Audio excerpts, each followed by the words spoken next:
ખેડા જિલ્લામાં દારૂના વેચાણનો ભારતીય જનતા પાર્ટીના નેતાએ આરોપ લગાવ્યો।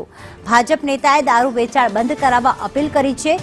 જિગ્નેશભાઈ ભાવસારે સોશિયલ મીડિયામાં એક કોમેન્ટ કરી, જેમાં લખ્યું કે કઠલાલ નગરપાલિકાના ભાજપના કારોબારી ચેરમેને આ કોમેન્ટ કરી છે। કઠલાલમાં ખુલ્લેઆમ દારૂનું વેચાણ થઈ રહ્યું છે। પોલીસ કર્મી મૂળજી રબારી હપ્તો લઈને વેચાણ કરાવે છે, આવો આક્ષેપ કરવામાં આવ્યો। કઠલાલનું યુવાધન બરબાદ થઈ રહ્યું છે। જિગ્નેશ ભાવસારા નિવેદન પર કોંગ્રેસે પ્રહાર કર્યા। કોંગ્રેસ નેતાએ કાયદો અને વ્યવસ્થા પર સવાલ ઉઠાવ્યા છે અને કહ્યું છે કે ગુજરાતમાં દારૂના હપ્તાનું નેટવર્ક ચાલી રહ્યું છે।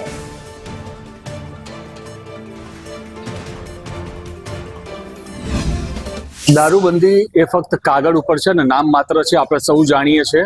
ત્યારે સીધા જિગ્નેશભાઈ ભાવસાર આપણી સાથે જોડાયા છે। સીધી વાત કરીએ કે શું પ્રશ્ન છે અને કયા આ પ્રશ્નને લઈને તેઓ હેરાન પરેશાન છે।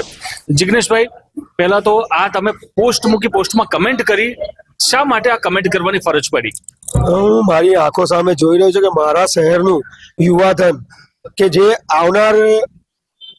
આવનાર ભારતનું ભવિષ્ય છે એ બરબાદ થઈ રહ્યું છે।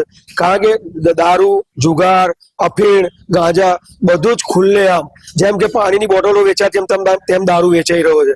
આ જોઈ અને મને ખરેખર બહુ ગુસ્સો આવે છે કે આ પોલીસ તંત્ર હોવા છતાં જો આ બધું થતું હોય, પણ આ ક્યારે થઈ શકે? હપ્તા આપો અને જે વેચવું હોય વેચો।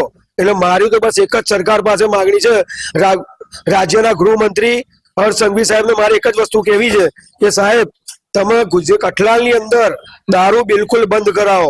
હવે જોવાનું એ રહેશે કે શું સરકાર જિગ્નેશ ભાવસાર પર પગલાં લે છે કે પછી દારૂબંધી જે છે એ કડકપણે પાલન કરવા પર પગલાં લે છે। કરુણેશ પંચમેદી, સંદેશ ન્યૂઝ, ખેડા।